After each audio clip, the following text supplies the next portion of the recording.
So, welcome to CanaGlobal. Welcome to the Lab Talks. Glad you're here. We have a good evening. You know, for those of you that have never been here, we're in the process of developing a community of entrepreneurs and dream chasers. This is one of the things that we do. We do this every single Thursday, so you're welcome to come, welcome to bring your friends. And we switched through the different topics, and I don't know if you've been to our website or not, but you know, one of the things that we're doing is we're connecting the dots between business, purpose, success, and faith. And so we're a faith-based organization, but you know, we don't get, I don't know, we look at things from the entrepreneurial standpoint, really. And so we always say even an atheist will feel very comfortable here because in a foxhole when you're getting fired on, I've never met, you know, and if you're climbing a mountain being an entrepreneur, I've never met too many people that that aren't occasionally on their knees at different times. Yep. So I'm Gerald Duran. I'm one of the co-founders. This is Scott, or one of the co-founders, and we call ourselves Heckle and Jekyll. Heckle and Jekyll. Okay. And Brandon, the serious guy behind the camera over there, he's a co-founder, and he runs all the media and everything digital for us. So thanks for coming tonight. And so we're going to be coming around with the microphone, kind of shoving it in your face to get the conversation going. And so remember, if you're online and listening to us, fire away your questions, and Leslie is monitoring online, and she'll give us your questions, and we'll go into them. So tonight, you know, Scott. Yes. How are you feeling? Are you sleepy? I am a little tired.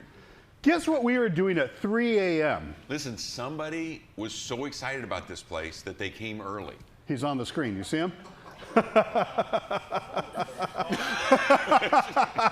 Yeah, he's a little early. We didn't have the beer out yet. He didn't find the fridge. But this dude was... And he kind of helped himself to a few things and then left. But we got him. We got him. And he's rolled up outside in plastic. We need some help. Kind of. You know what, Gardena Police, they do. Guys, hats off to them. They are incredible. They were right here. They were. You know, we get signals when somebody's in here, and so we're. And how many times have we been here at 2, 3 in the morning, and you know, and we see them inside, but they get out before we can catch them. Yeah. So that's what we were doing. So if we're a little slow tonight. That's what the deal was. But we were going through the video, and I thought, look at this dude. He's like, isn't this? You said your sign says you're open. What's up? We had a guy Thanksgiving. It was Christmas. Oh, Christmas. Yeah. Okay, so we had a guy in here that was hanging out. You know, it's a homeless guy, but they all have phones, and you know, it's okay. And we found out he was here, and he ran out before we could catch him. But he left his phone behind. And he had been texting all his buddies, because we always have food and all kinds of stuff. He's like, yeah, come on over, we'll watch the game. You know, and he left his phone. And so, and he was taking selfies. He was actually smoking cigars in here. So he had a cigar, and he was sitting back. Taking selfies. Yeah. So it's an interesting place. This is an exciting place. Yeah. So we're in the process of building out. We have 3 acres. When we're finished, it's going to be 88,000 square feet of indoor-outdoor space. It'll be the largest co-working space accelerator in the South Bay. And so really, you know, if you visit our website, you'll see we really want this to be open 24/7, 365. We plan on having concerts and all kinds of different events. We have a gigantic facility. This facility is 25,000 square feet, and we have 3 other buildings that are on our property here. So thank you guys for coming. Our topic tonight is, we got to do a commercial before we get into the topic. The topic tonight, though, is how do we adjust our thinking? For those of you who don't know about the accelerator is, the next one starts October 6th. It meets once a week. It's 8 weeks. It's Sunday, 6 to 8. And we go through, and we're really focused for startup founders, freelancers who are operating as a freelancer but not an entrepreneur, or small businesses with just flat or declining revenue. The formula that we reveal is what we've been using in turnaround. So those of you who know me know that I've been a serial entrepreneur this is my 35th year. Cana is my 6th company. And for the last 16 years, I've been doing turnarounds. So turnaround companies. So when companies want turnarounds, it's always because revenue is declining. So it's the same formula, and we're teaching that. We're waiving the fee. We decided we're going to put 100 people through at no cost to kind of prime the pump with community. We started in 2016 in Milwaukee. We opened up here in 2017 and made this headquarters. And originally we were an accelerator, and that was it. So we'd have rounds of people starting. They'd go 8 to 12 weeks, idea to launch. They'd be here full time, and then we launch them. And so as we started looking at our vision, we wanted to do something bigger, and we thought, there's really not a place for like-minded people who are dream chasers to hang out. And there's a lot of co-working spaces, but there's not really one with a big emphasis on we're launching companies. And so that's kind of our history. That's the accelerator. And let me just throw in, now you're looking like, well, why did Gerald come out to here from Milwaukee? It didn't have anything to do with weather. No, you know what I did? I said, Gerald, come on out and just see what we're doing out here. And I had him come out in January. January,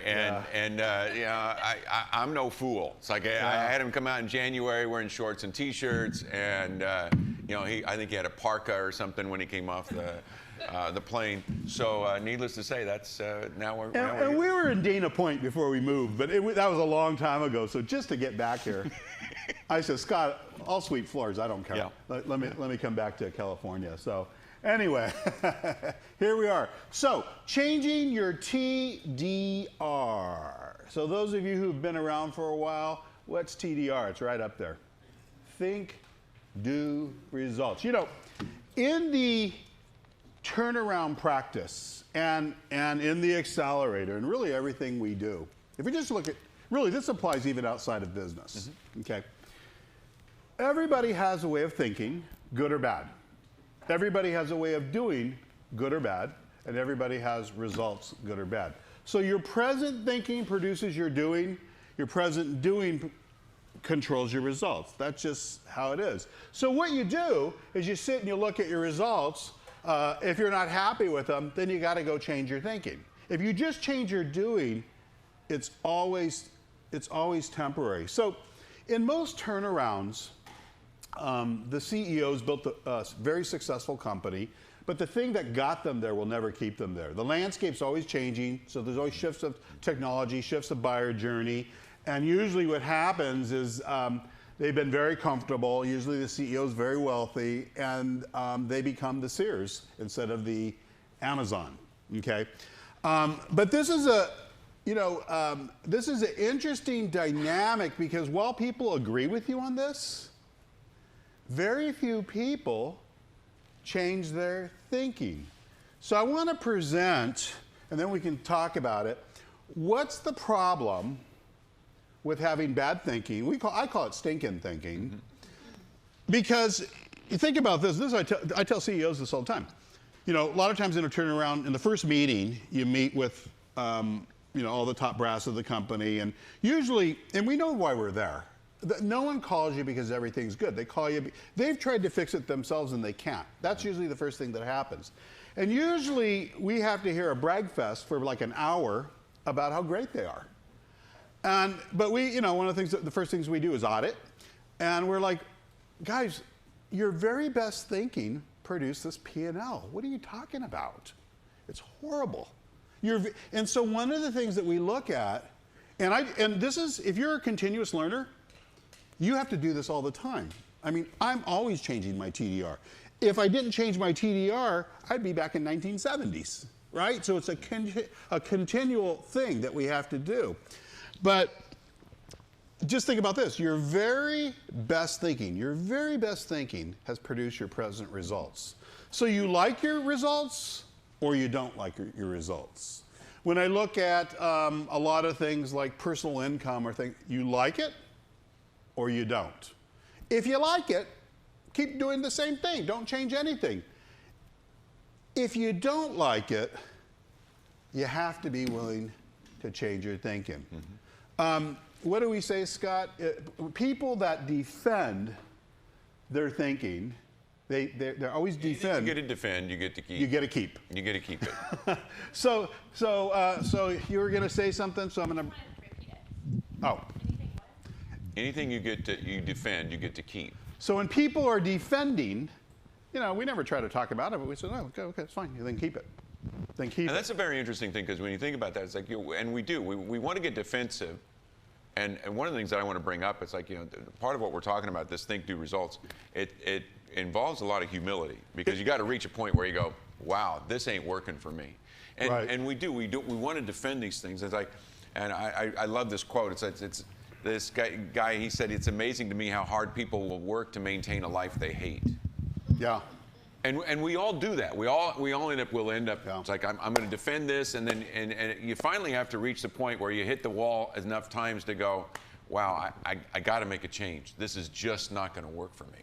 Yeah, and this, I don't know why, this is, wherever you are, you can't accelerate until you do this. And this is why we bring it up. Most of the things we bring up, when I think about being an entrepreneur, there's 500,000 new startups launched every single month. That's a lot. Most are trying to get capital. Guess what percentage get venture capital? 1%. Guess what percentage of the ones that get capital exit? Less than 10%.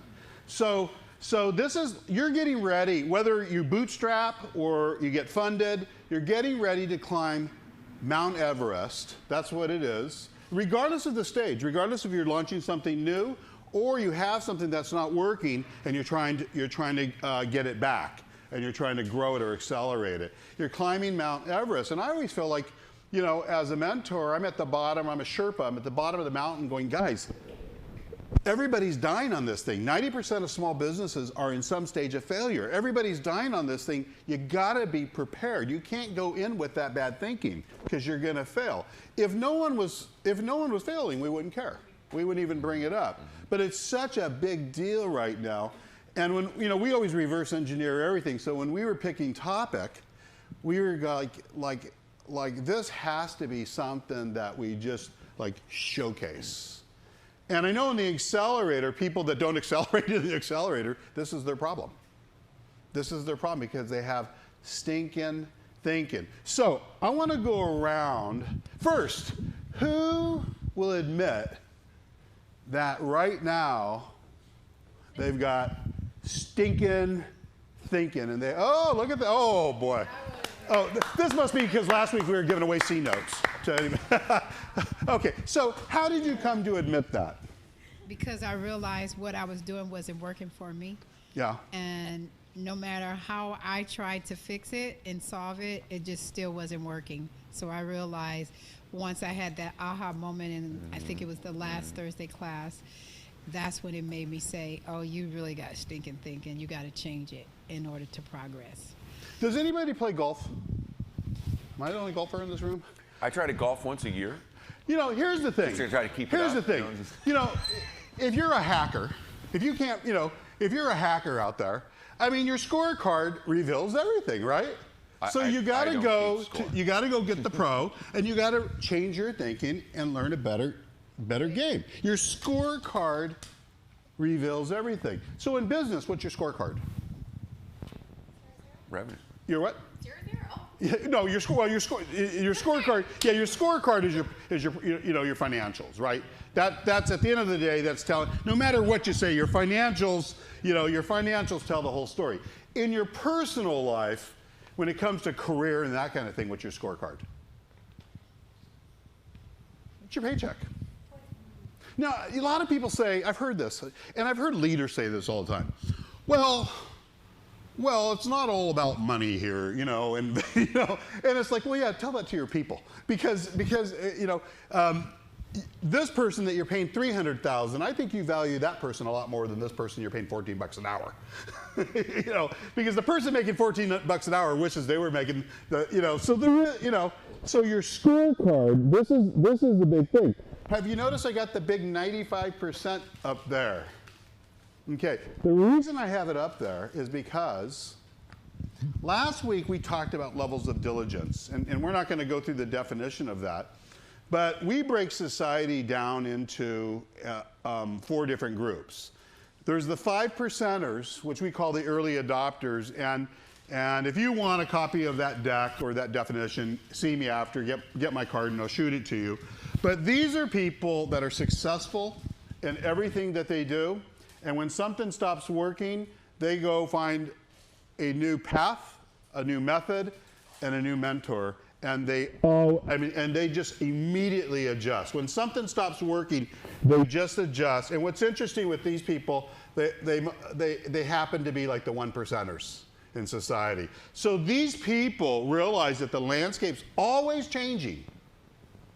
Technology is always shifting. Buyer journey's shifting, and so things stop working. The thing that got you there rarely keeps you there. And so when things stop working, they adjust. They adjust, and they always do fine. The 15%ers, the erupters, these are people that manage life well. They manage a lot of things well, but they've got this dream inside of them, this thing that they want to do. They know they were meant to do something greater than what they're presently doing, but they've put everything else first in their life, and they've never gone after it. And so we call them the erupters. They're a great group because, sometimes we say they're pregnant with their dream, but they've been pregnant for like 14 years, and it's time to get that baby out. You ladies, we don't know anything about carrying babies. We can make them, but we don't know anything about right? And PG-13. Yeah, we're going. Yeah, we got to put an R on this thing tonight. But the erupters are people that are ready to do something with their life, and they're ready to go into that 5%. Unfortunately, 60% of society are wannabes. Wannabes dream big, but they never have plans. So they just really have fantasies. They're chasing fantasies. If you dream big, you have to plan big. The top 3 reasons why companies fail is they plan and prepare for the wrong things. So a ton of startups are planning and preparing to get capital, but not revenue. And so what happens is, they're always going after the next round. Well, somewhere along the way, they may not get it. I mean, the numbers just aren't in their favor. And then just a lot of people plan for a lot of things, but they don't plan for revenue. So the first thing is they plan and prepare for the wrong things. The second thing is bad product market fit. So they're trying to solve a problem that the market really doesn't care about, and they just haven't done their due diligence. That's usually the case. They have this strong instinct that the market wants what they're selling, but the market rejects it, and they just didn't do their planning and preparing. And then the third reason is you just run out of cash. And so, hey, Jolly. And so that's one of the problems. So the wannabes talk.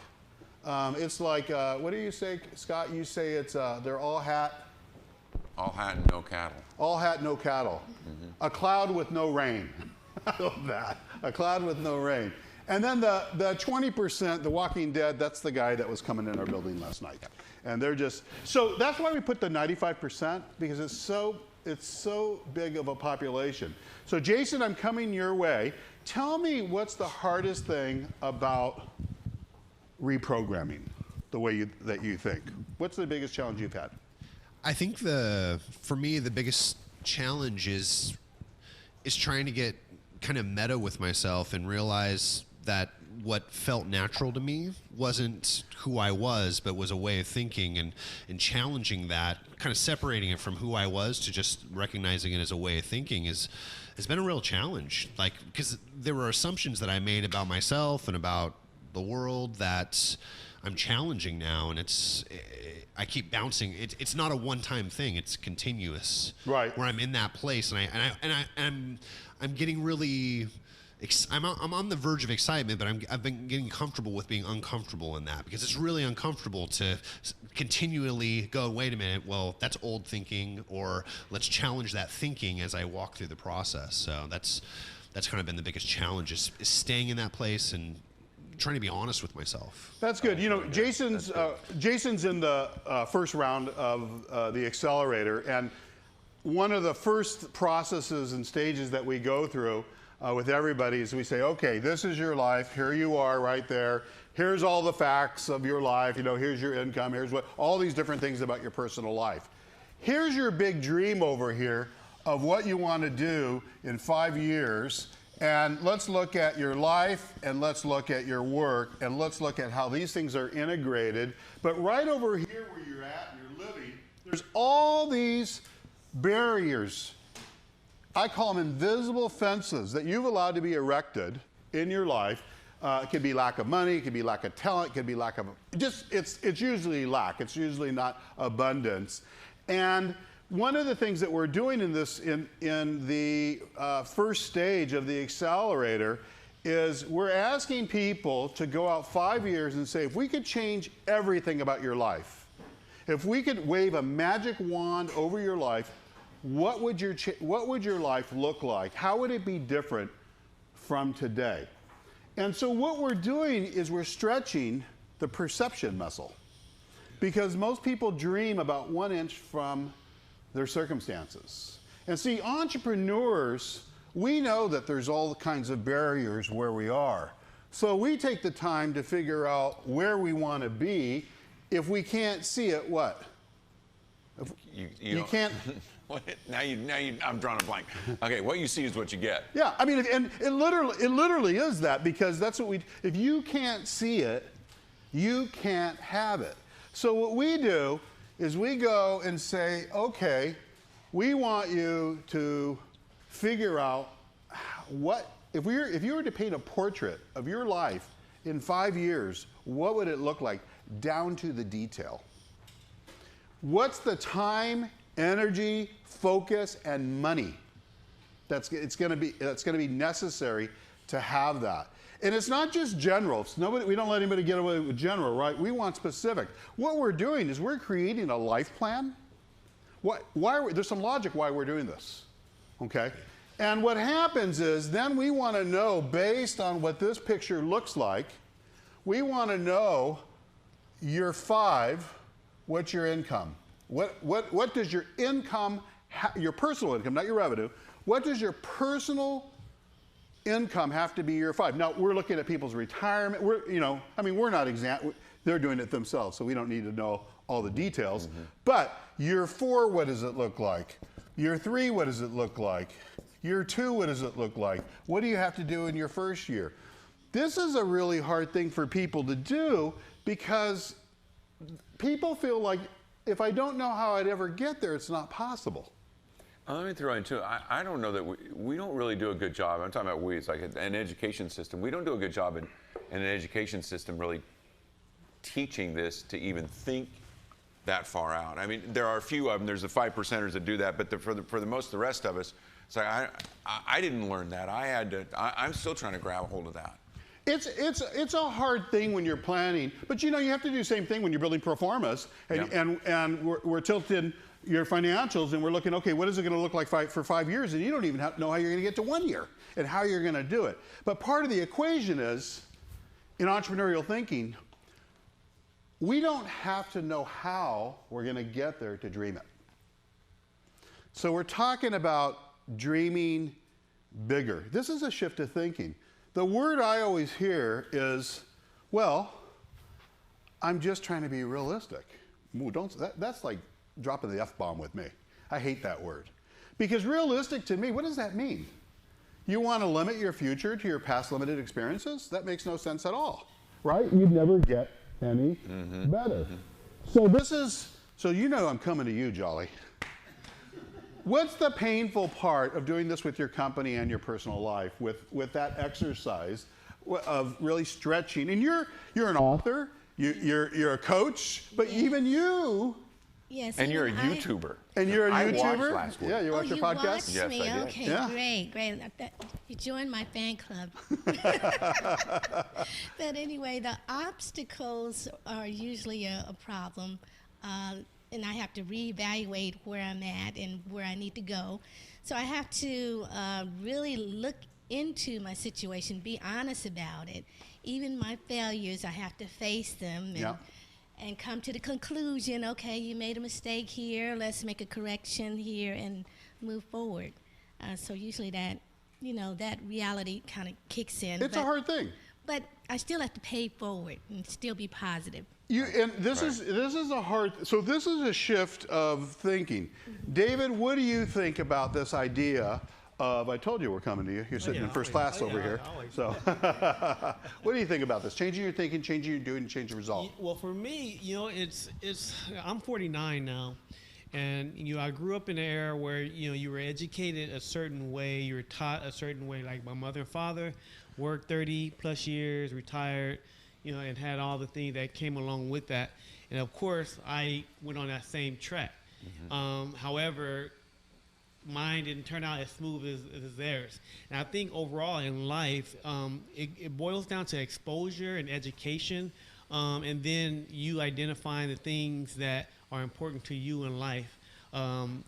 If you don't know about it, or if you're not around people that are progressively thinking, out there trying to make things happen, chances are you probably will fall back into your old lifestyle. So what I learned is, and one of the reasons why I'm here is because, people around me are pretty successful, but they did it the traditional route.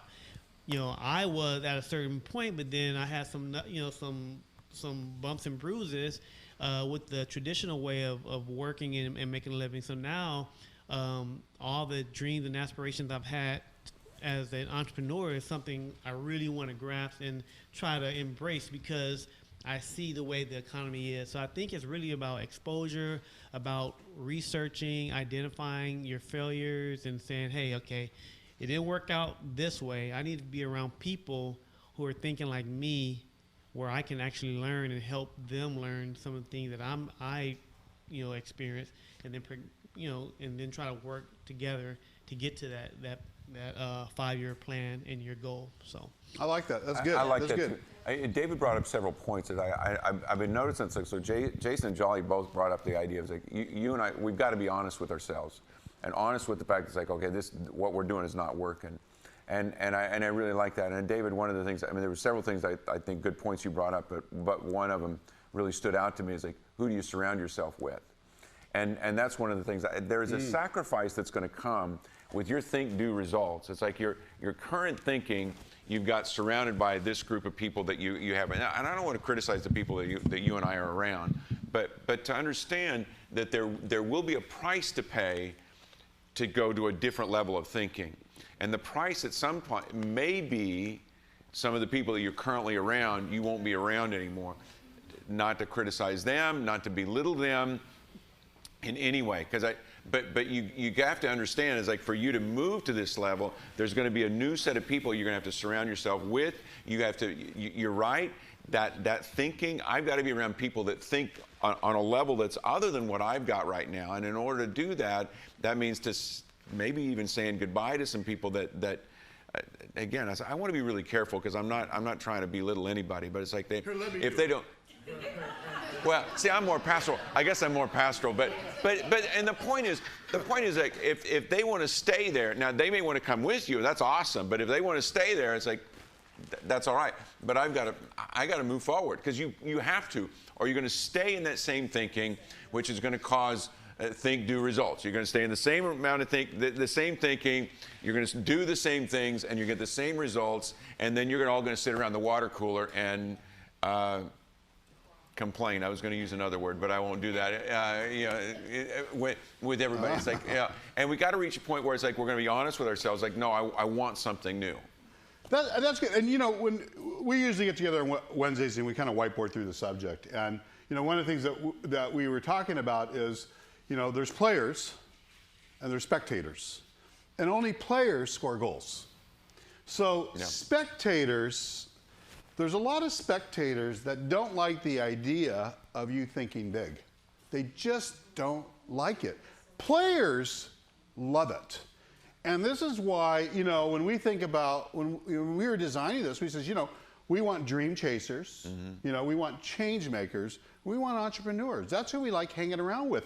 Because if you're an entrepreneur or you're a corporate person, but you're getting ready to do something, it's just a whole different world. Somebody who's been collecting a paycheck and they get, and I'm not belittling that because that's a whole different, I mean, I wouldn't want to do that. I couldn't be a corporate guy, be in there every day, get my paycheck. I just, I couldn't. I couldn't. I just couldn't do it. You couldn't wear that shirt. I couldn't wear it. I'd have to put some pants on. I'd have to put some pants on, and so, but really, it's, they don't understand sometimes. They don't understand, like, are you really willing to risk it all? And you really don't have to if you plan well. And so Nikki, I'm coming your way because you always have something to say, but I want to hear. Tell him that. So you're somebody, I'll just tell you this. You're somebody who I think is super successful in the business world. You're super successful. You are. You are. Yeah, I know. I know. No, she's in technology and she's super successful. And so what's the shift of thinking for just you embarking on this amazing dream that you have? What's your shift of thinking? Well, the first thing is overcoming fear, right? So the fear of the unknown and the fear that, that's good. For me, the idea is so big that can I even do it, right? So that's part of what my thinking is. But I think it's participating in things like this and working with people who have the same aspirations and goals to kind of help you move you Harold along. will do anything to get in the shot. Yeah. Oh, yeah, you missed the camera. Yeah, so I think it's putting yourself with like-minded people. It's just what you said. Yeah. Going into groups and settings where people can help you build and encourage you. Because there's going to be days when I'm down, and I have that relationship with Andrea, wherever she went. She's over there? Yeah, we're coworkers, and so she Oh, brought you're at me the into same this. place? Yeah. Oh, I didn't know that. Yeah, same place. So we kind of encourage each other back and forth. But to go and, to share, when I came here and on that Sunday that I shared my big idea, Yeah. that was still kind of resonating with me for like the last 20 years. And you didn't start out with a little idea. Well, right. You went big. Right. So that's why. So I need to be in an incubator like this that helps me, cultivates, and helps bring me along that you can do it. It's like, yeah. And it's important to know what's normal and what's not normal. Because and so I'm coming to your way because you are also super successful corporate leader. And so your dream's pretty big too. So what's the biggest shift of thinking for you? I mean, I think it's just willing to be my fullest self, to live fully. Work. Sometimes you might be successful, but you're not. There's more. There's more inside to give, and life is short. You want to live it well. I don't want to be small. I mean, you guys have both navigated corporate life incredibly. Yeah. I mean, you have. You're masters at that. And so, like, has anybody ever thought, are you crazy? You've made it to this level and you're going to give it all up to, or do you not tell anybody what you're doing? I don't tell a lot of people, but I do tell my Well, now mom. they know. I do have a believer. I have my mom, Yeah. who's always seen the big dreams. And Yeah. so I think we need somebody in our life who can call that, right? Call that out and remind us of the strengths we have. So I think for me, this is an exciting journey. It's scary, but I've got to go for it. This is good. So think about some companies like, yeah, that's good. Clap for her. I mean, that's amazing. Are you going for the microphone? Yeah, come on. I don't know if somebody's already said this, but I just wanted to add a few thoughts and hope it Is it contributes. unprofessional if I take your picture? Well, no. So what happened to me was maybe it was something you said. I probably was, but I started to own my mistakes and my failures. And once I took ownership of it, it was very liberating because it's like, okay, it was me. I messed up, so I can move on and That's good. do something better. Yeah, it is I really mean, good. last week we talked about setbacks. What do you do when you have a setback? And one of the takeaways is a setback is a setup for success. You have to, you can't have success unless you're willing to experience failure. It's just all part of it. So you have to see it takes a while to see problems and mistakes as driveways to some innovation. And so it just, I don't think we, have been taught that way. But if you're an entrepreneur, if you're, you won't be an entrepreneur very long if you're afraid of failing. You have to be okay with failing, because things, you could be doing something a certain way and it works and it works and it works, and then it stops working. You think about companies like Sears. I mean, most of you don't know what Sears is because you're too young, but Scott and I, who are almost on 90, we're hitting 90 years old here, and like that. Pretty close. Pretty close. But closer than I was last year. Yeah, Sears was huge, right? And they had more money than anybody. They had all the property. What the heck happened? Like, what happened where they could see Amazon. They knew what was going on. They could hire the best people. But they would not change their thinking. Now, who else? And all companies go through that. Microsoft went through it. Apple went through it. But they shifted. Kodak went through it. Charlene. I think one of the biggest things is you have to give yourself permission to dream again. When we start off as children, we have these big lofty goals. I mean, like, you can look at a ramp and go, I'm going to take my bicycle, I'm going to jump that, and I'm going to make it. We have no fear. But as we go through life and we start to have setbacks or we have failures, it kind of gets in our brain. And then the people that you're around say, oh, you can't do that, you can't do that. So you have to give yourself permission to dream and to dream big and to let it be okay. And I love what you're saying about having that plan, because if you don't have that plan, it's not going to happen. You'll never have it. One of my mentors, and last week I talked about how he scolded me, and I felt like an idiot when he scolded me. But the thing he taught me was, he says, Gerald, you're going to make your first $1 million in your head before you ever make it in the bank account. And so prosperity is a mindset, and so is poverty. Absolutely. It's a mindset. Absolutely. The person that has a prosperity mind doesn't have a problem updating the GPS constantly. Can you imagine making a trip someplace and you have outdated GPS from 1970? You're just going to get lost constantly. But what's that little saying? The person's doing the same thing over and over. How's that go? And expecting, it's a definition of what? It's doing the same thing over and over, and over and over, and over and over, and over and over. We all, what's weird with this is when somebody has stinking thinking and everyone around them knows it except them. Have you ever been that person? I think we all have. No. But that's that's really, really a painful thing to watch. And I've had, you see people that have made a mess of their life or a mess of their company, and they're still trusting their thinking. And you're like, wait a minute, your very best thinking got you in this mess. Why are you trusting you? And it's kind of, I've always thought the golf thing was just pretty simple. It's like, if you suck, you suck. Everybody knows you suck, right? You can't hide it. Your ball's not going where you want it to go. It's just so obvious. I've got some really good ways to cheat.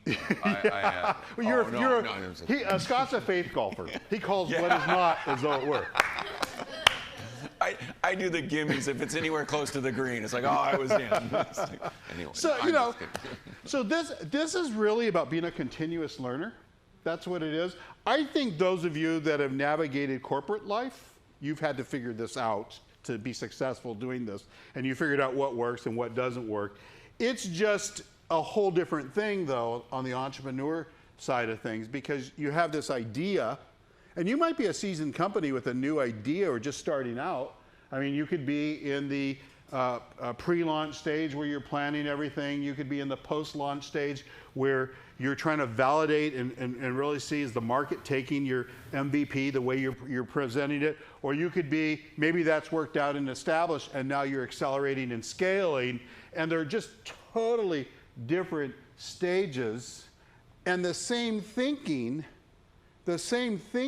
won't work. it won't work. And so we always, Scott has, you had some more quotes, didn't you?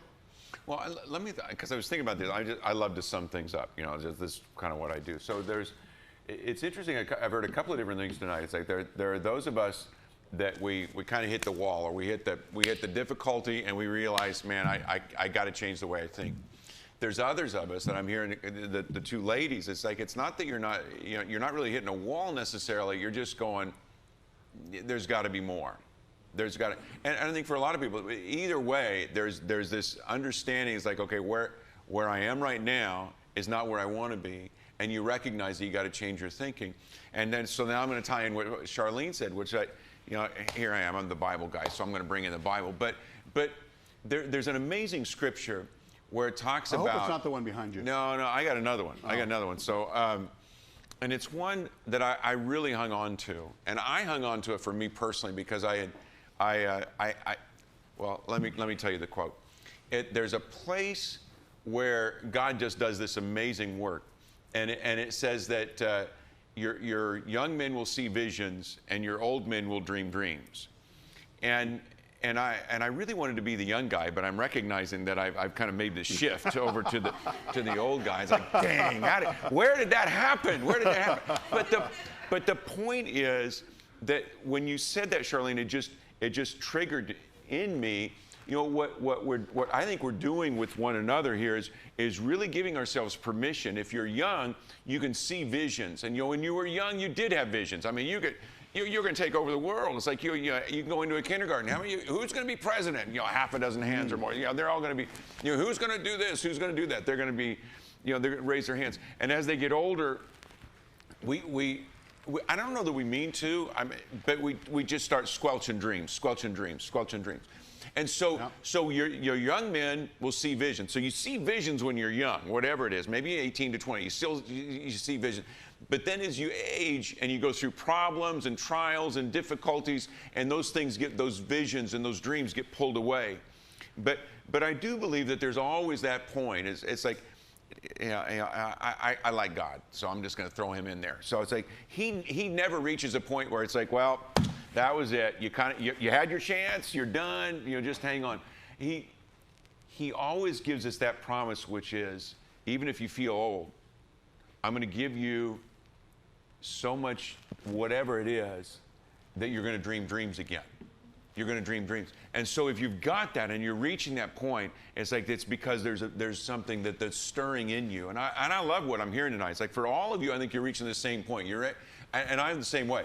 Think, do, results. Like, I reached the point where I really was the older guy. I was like, man, where's my dreams? I lost my dreams. And God was gracious, and he began to restore all those dreams. I said something to Brian.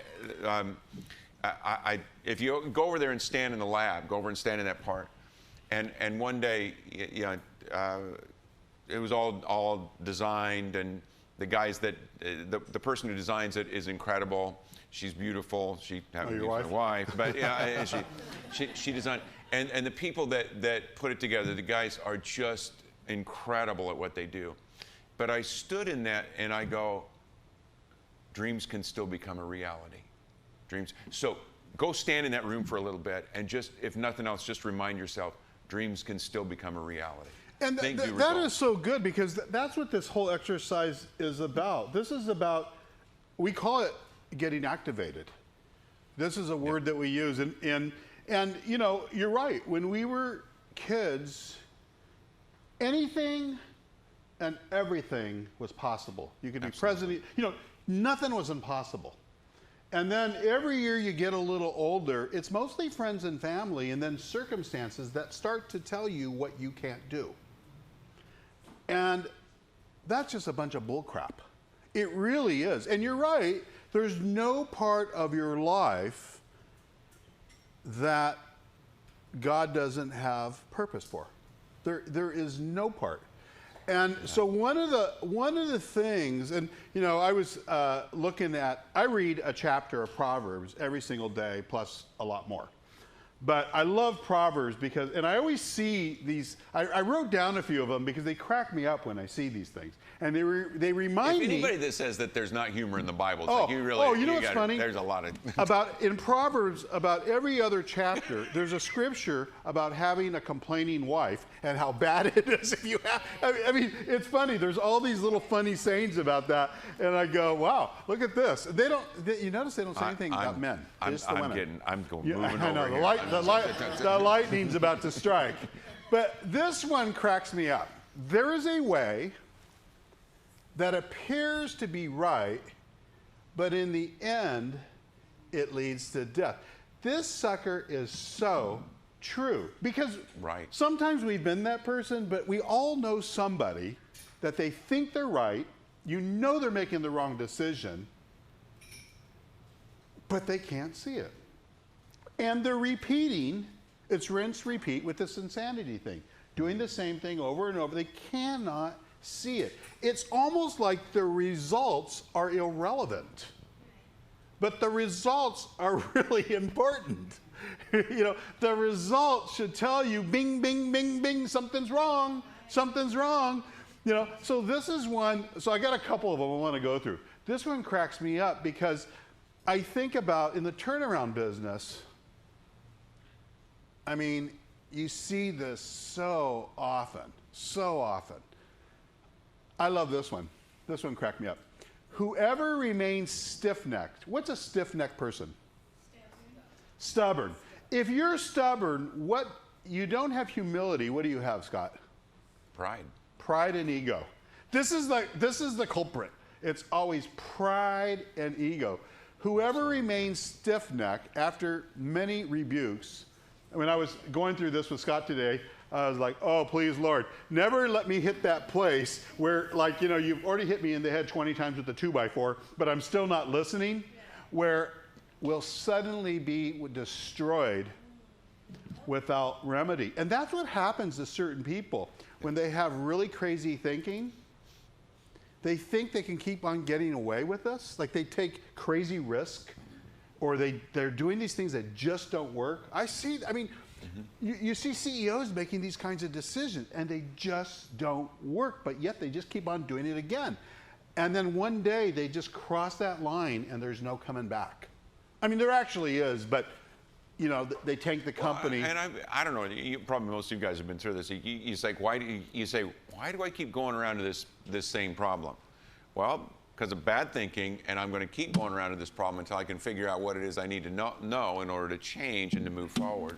And so, it does. It happens to all. We've all been there. I mean, I've been there. I've been there when I've just barreled right ahead. It's like this is going to work, and then you hit the head. You know, you bang your head. First you run your head into a wall, and then you want to get mad at God and say, "Why didn't you tell me?" And I think God's going, "Yeah, I tried. Yeah, I've been telling you. Tried. I told 20 people to tell you. You know, you. How about the writing on the wall? We had that. Yeah. That didn't. You know, none of that Yeah. worked. Once I get over being mad, I go, I guess you did kind of tell me some things there. So anyway. Yeah. You know, you think about this. Let's say somebody's making X number of dollars, and then somebody else doing the same thing is making double for the same job, but they're making double. You know what the difference? Or you have a company, and one company, same industry, one company is doing $5 million, and in the same industry, in the same market, somebody else is doing $60 million. Do you know the difference between the two? Whether it's personal income or revenue? One knows how, and one doesn't.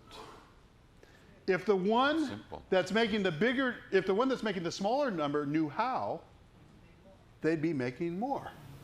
So there's okay, Bible answer, man. There's a scripture. You know all the scriptures. No, I don't even look them up anymore. I just text him and ask him.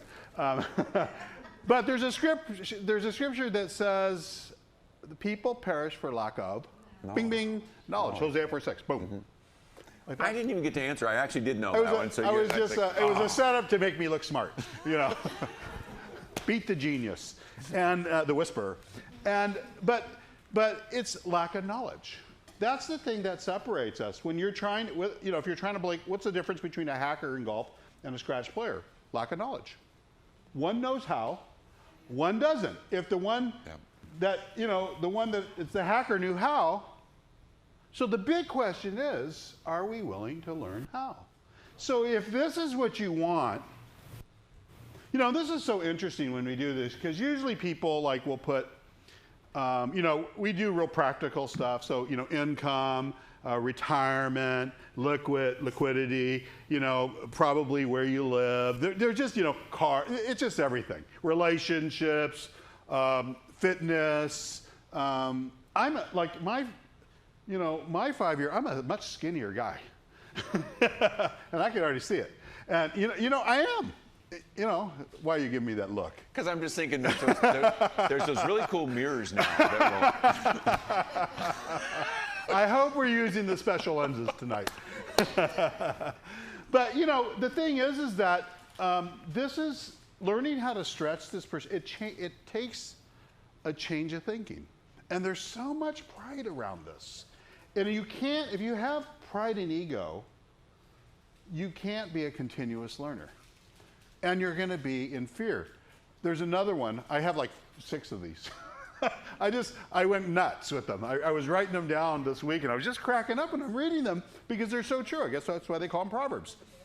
Those who trust in themselves are what? Fools. But those who walk in wisdom are kept safe. So true. If you have knowledge, you have wisdom.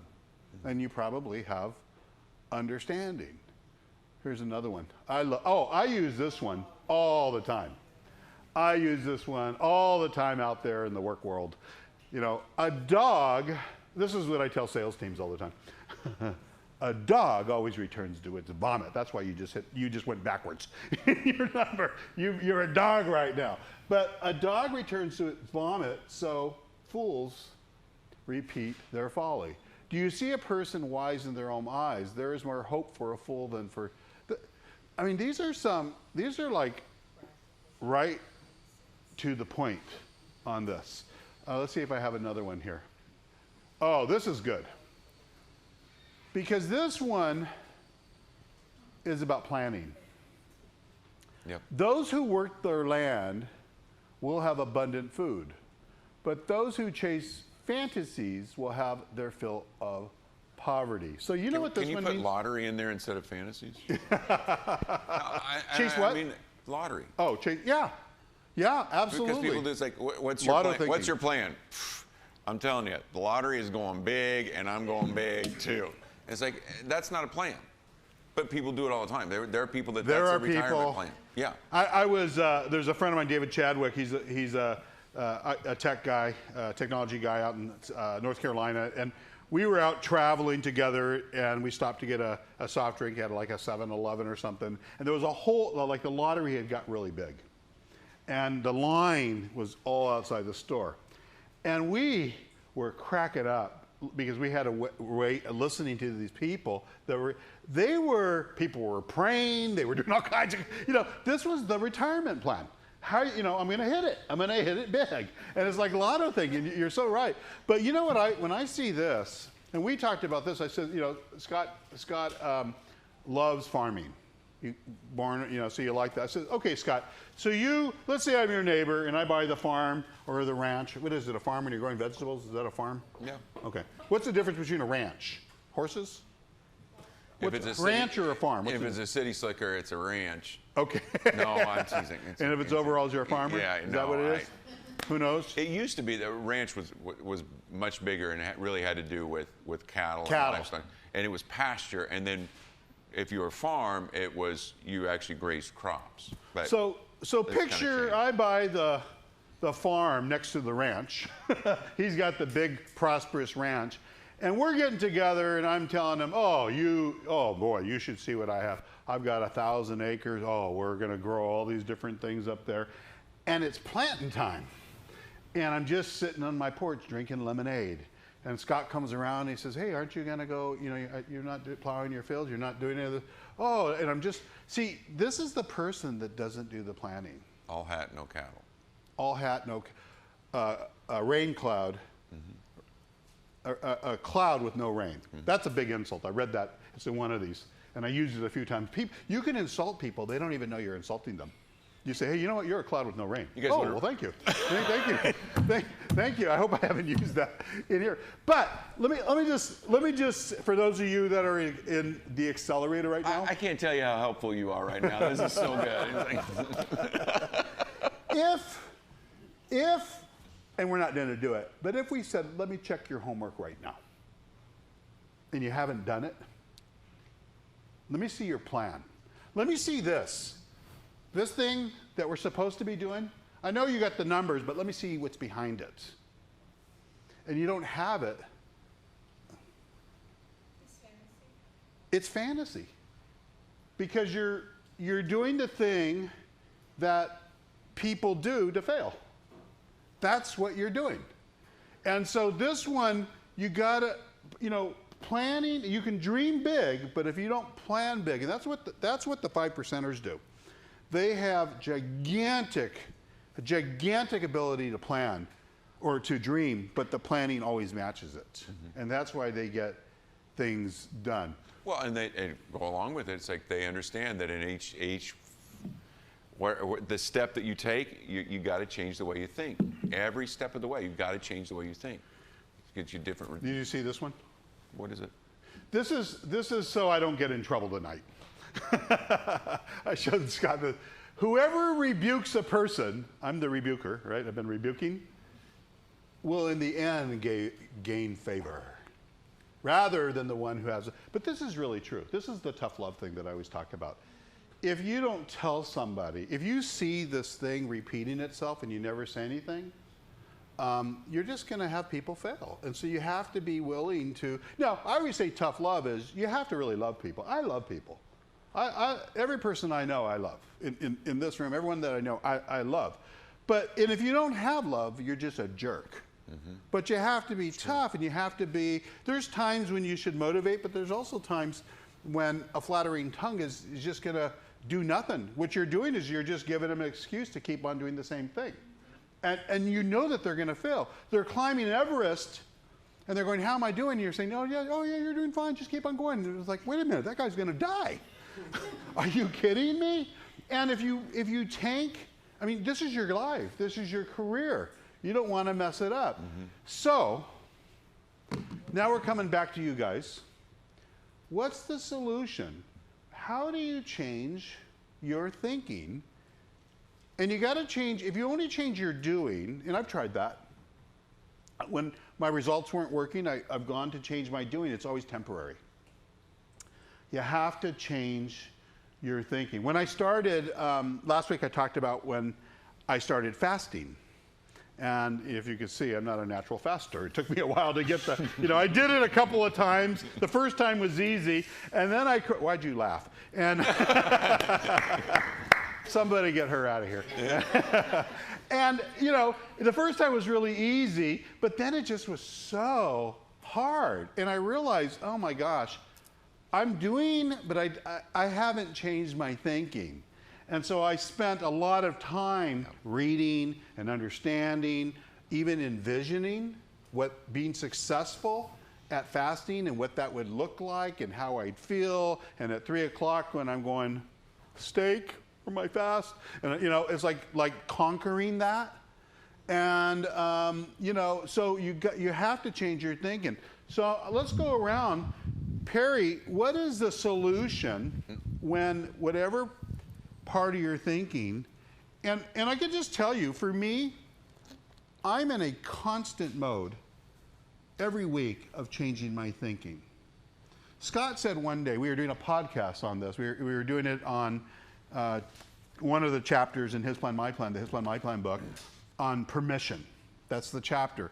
And you said, it's almost like, I forget how you said it's like somebody's driving a car and they're just tired of getting lost constantly. They're just ending up in the wrong place. And at some point, out of anger, they just slam on the brakes and just put it in park. And they go out of the car and they go, I refuse to drive this car in this condition any longer. And they get out of the driver's seat. And they've had it with their stinking thinking. And they get desperate for wisdom. And when I'm cracking code, on a new marketing plan or something or product market. I get like that where I am so desperate to crack the code. Now, I don't mean a bad desperate, but I'm going after wisdom. And I'm doubling down. You've watched this. And you know what, I mean, I'll share this thing. I told Scott, now I'm only in, I shouldn't even say it because I'm only in day one. Aren't you on the second day? Well, I've played with this idea for about 2 weeks, but I guess I'm on the second day. But I decided I'm going to cut out, I'm like a news junkie. I love news. I like going getting. Oh, let's see what's on CNN. Oh, what did Trump tweet? Oh my God! Let me go over to Fox and see what they're saying. Oh, whoa! And you know, I'm like a nut. I just go from one to the other, and I'm looking at them all, and that brings strife into your life. It brings strife, and so I said, okay. I am going to shut off anything that's not about the things that I'm actually working in right now for 30 days. Now I'm only in day 2, so I'm not, you know, I shouldn't even be saying anything. Don't take me seriously till, you know, a couple more. But the reason why I'm doing this is because there's some codes I'm cracking right now, and I just want 100% focus. And so, and I want to be all in on this. And this is always about, so the reason I'm saying this, it's normal, it's successful to constantly be changing your thinking. So Mr. Perry, what's the solution? Well, I've tried doing some running to kind of relax my mind and try to open myself up to thoughts. That's a good thing. I mean, tell us about that, because you're running, you're doing really well, right, with your running? Yeah, I run once a week, and I just use a treadmill to set a speed and just kind of work toward running a whole hour, you know, at 7, 8 miles an hour. And you keep beating your goals, right? Yes, right. I keep upping them. What are you at right now? 7.3 miles an hour. Okay. So that's good. Yeah. I think. I wouldn't know. I don't know. Is that good? I guess it's good. It's hard. You're doing better than me. and I've also been borrowing books from the library and just trying to get new thoughts into my head and just try to get the wheels kind of greased up. That's okay. Good. That's very good. Oh, I was going to come. I'm so glad I was coming to you. I knew you had something to say. Okay, so one of the biggest things for me that helps when I'm trying to get into a new line of thinking is reframing things. Oh, okay. Which, unfortunately for me, usually comes from someone else. But for an example, I am engaged, and we are looking at prenups and trying to decide if that's something that's good. And I have a lawyer friend as well who I trust a lot. And after she talked to me about it, I went home and talked to my fiance, and he, and I was a little bit nervous because people say, prenups are planning to fail, planning for divorce. And I, of course, don't want that. I love him and I want to stay with him. So why would I plan for divorce? And he actually reframed it for me, and he said, it sounds like a prenup is actually a way to love someone better, that you plan to protect your spouse even at the end. And so if you come at it with that frame of mind of, we want a prenup that sets it up for each other to be protected should our marriage and therefore financial situation come to a wreck, that actually is an act of love, not an act of planning for failure. So you change. So you Totally were willing to reset your perception Absolutely. on the whole thing. Yeah. And how do you feel now about it? Now I'm like, oh, we need to go get that done. Now I definitely actually recommend. I mean, now I'm thinking oh, wow. And of course, listening to my lawyer friend talk about how the laws are kind of crazy when it comes to some certain financial obligations and stuff like that don't seem fair. I was like, oh, okay, I recommend people getting a prenup now. This seems like a good idea. And it's never fair to the one who has more money. that perception, I'm just kidding. Who else? How about you back there? Is it Sina? Sina, tell us. I've neglected you. Sorry. It's okay. So tell us, what do you do? What's the solution when you're switching out your thinking? I mean, I just like You gotta hold it, yeah. I like to surround myself around people, books, different resources, going to events like this. I like to travel, so just kind of get a taste of different cultures, perspectives, and it really kind of changes Does your it thinking. like clear your head kind It of does, thing? yeah. And it actually helps me. So when I surround myself with different cultures and environments, it does clear my head. That's good. Okay, that's good. Ethan, how about you? How do you? This guy has such an amazing. I won't give it away because it's secret right now. But he has such an amazing invention. It's amazing. But how are you? You know, you struggle through different things. Being a really young guy, changing your thinking. What do you do? I guess I kind of seek it out from the people around me. I kind of just ask for help and stuff. And I mean, for me, it's I think Talk louder. for me, just setting up good habits and stuff. Also, just I think it goes together. I know the. What's a bad the habit? thinking What's a comes bad first. habit you've had to give up? Nothing too personal. Right. Waking up late. Okay. That's kind of a big one for me, and I just, I tell this to people, and they kind of, just help me understand why it is important to, not sleep in so late, things like that, and I don't know. That's just, That's good. yeah, No, that's good. I mean, that's, I can remember, I used to love sleeping in until like, especially on weekends, like 2 p.m. Sometimes, we've been out all night and all that. But how old are you? 24. So it's probably the age where you go, okay, I better get up a little bit earlier. Okay, so I'm going to throw you another Bible verse in. All right, let's see. Okay, so one of the places in the Scripture talks about take every thought captive. That's good. Take every thought captive. That's good. And so, the think, do results. Like, so you're whatever it is that you're thinking right now has got you into the situation that you're in. So you can't change everything all at once. But to begin to change by taking one thought, it's like, okay, I'm going to take that captive. When I say take it captive, what you're doing is like, I'm going to take that and I'm going to replace it with something else. I'm going to immediately replace it with something else, whatever it is.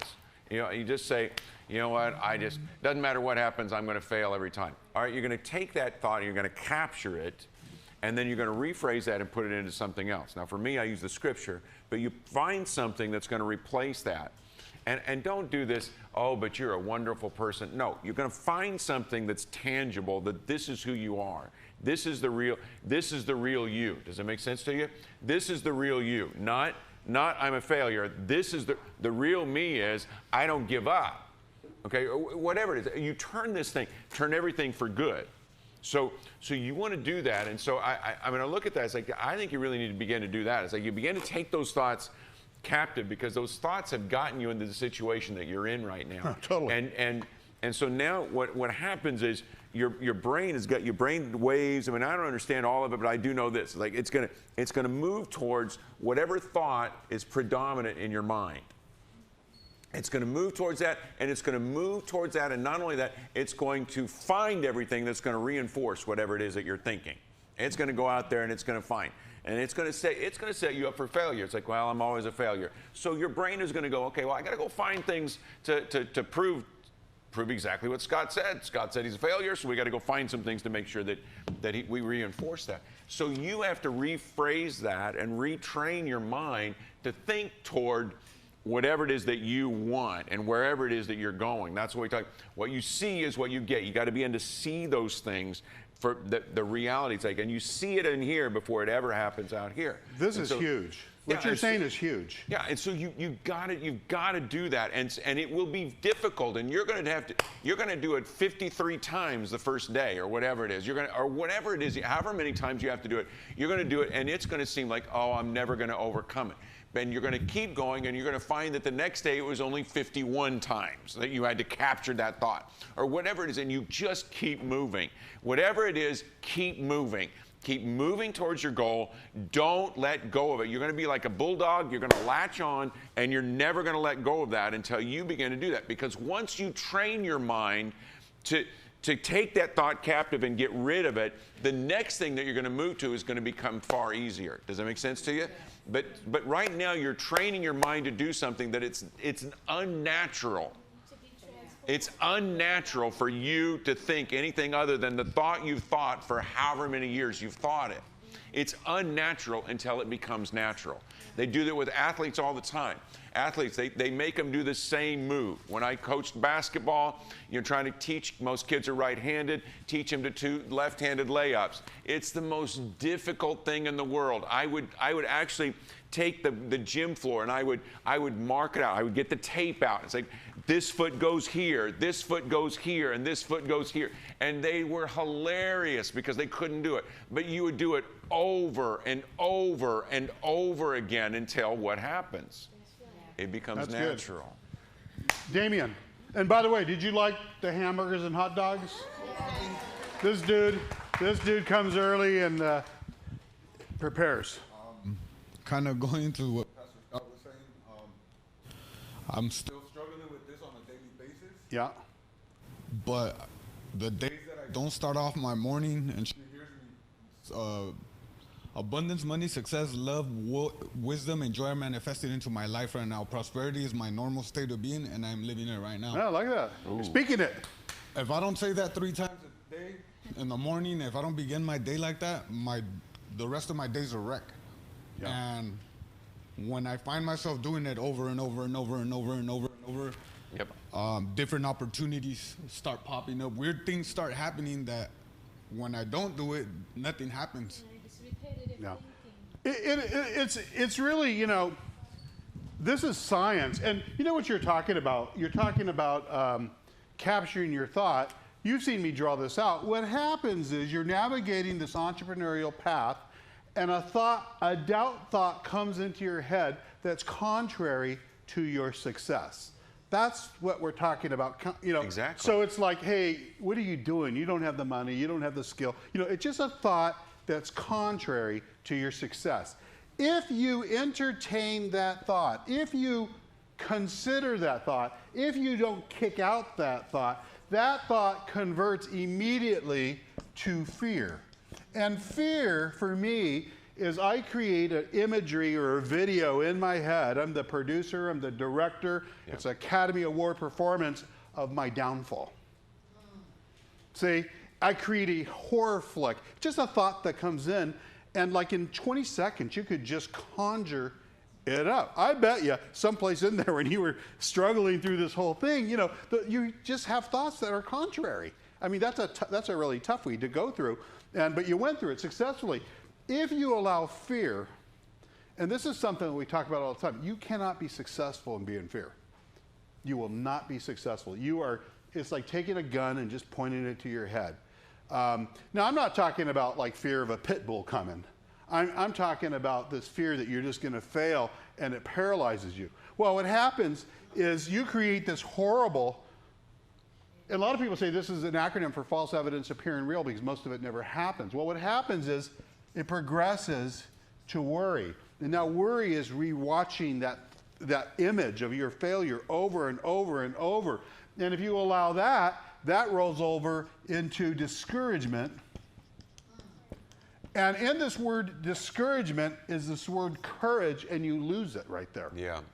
Yeah. And then if you have discouragement, that always progresses to depression. And it may not be a clinical, but it's going to feel like it is. And you just feel numb because nothing's happening. And then that rolls over to failure. So the flip side to this, and this is what you're saying, this is a biggie. This is a biggie. You have to have faith. You have to believe that whatever you're going after, it's done. You're there. I mean, I'm telling you, every company I've built, every building I put up, everything has come. At some point, I've taken it by faith, and I know there's a date on the calendar when it's going to happen. I don't know when, but it's done.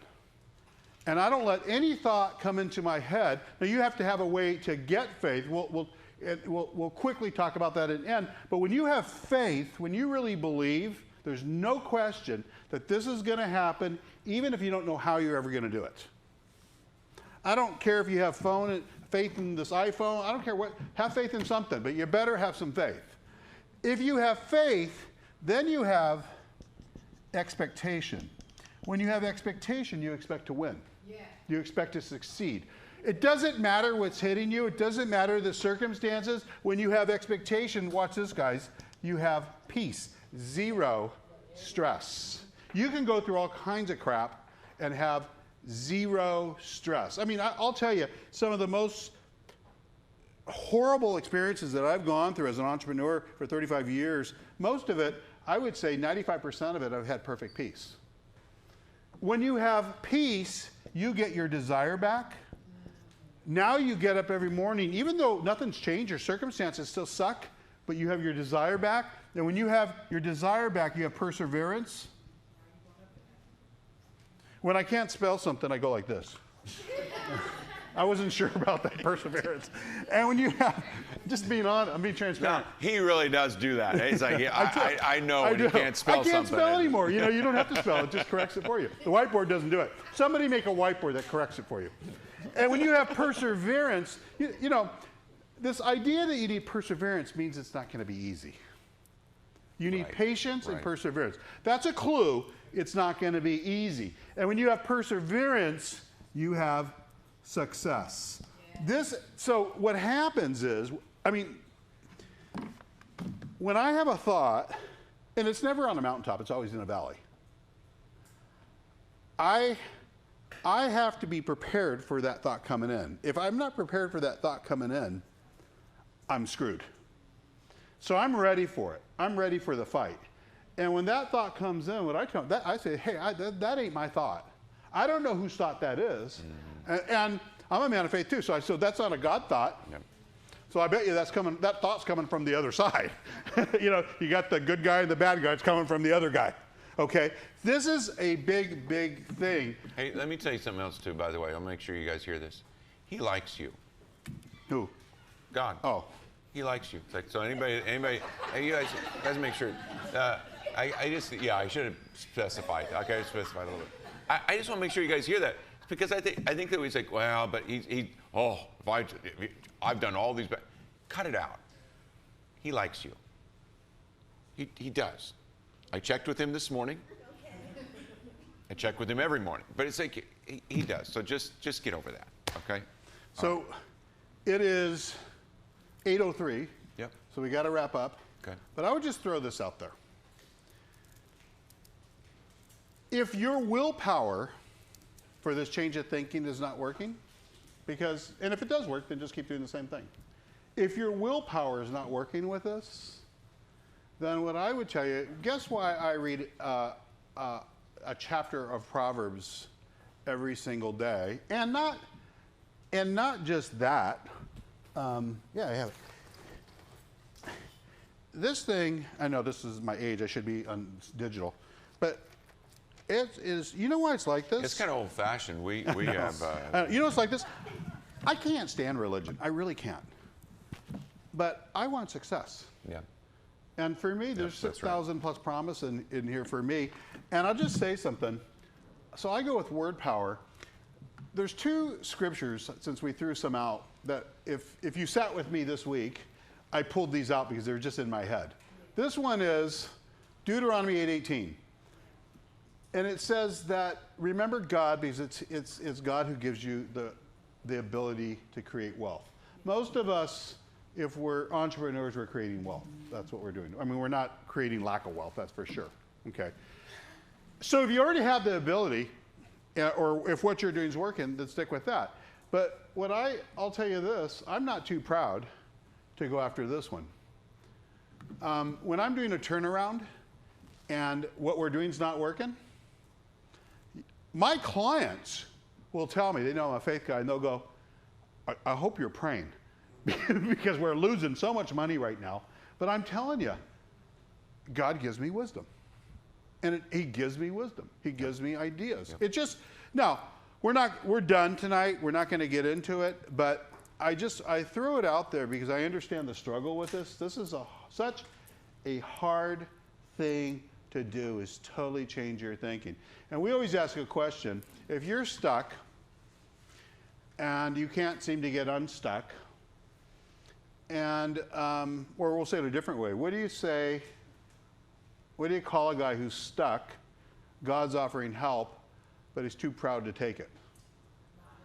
A fool.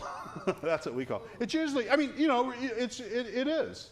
So you don't have to start out there, but if what you're doing is not working, this is what Gerald does. This is what a lot of people does. This is, you know, we were talking about, this is what you do. That's why you're, you know, it's because we're building things that and we get stuck constantly. So I would challenge you, this thinking, I don't really care what you do to change it. You know, if it works, that's all I care about. But if you're not getting the results you want, you have to change your thinking. And the main reason that people don't want to do this, it's pride and ego. Mm-hmm. It's really what it is. And like you say, what you defend, you get to keep. Did everybody learn something tonight? Oh, yes. Did you have a good time? Thanks for coming, being with us. We're here every Thursday at 6. If you ever can't make it in or don't want to make it in, at 6:45, we go live on Facebook. And so, and then, you know, you can always go there and watch the one after if you can't watch it live. So thanks for coming, guys. If there's more food and drinks, help yourself. And we'll see you next week.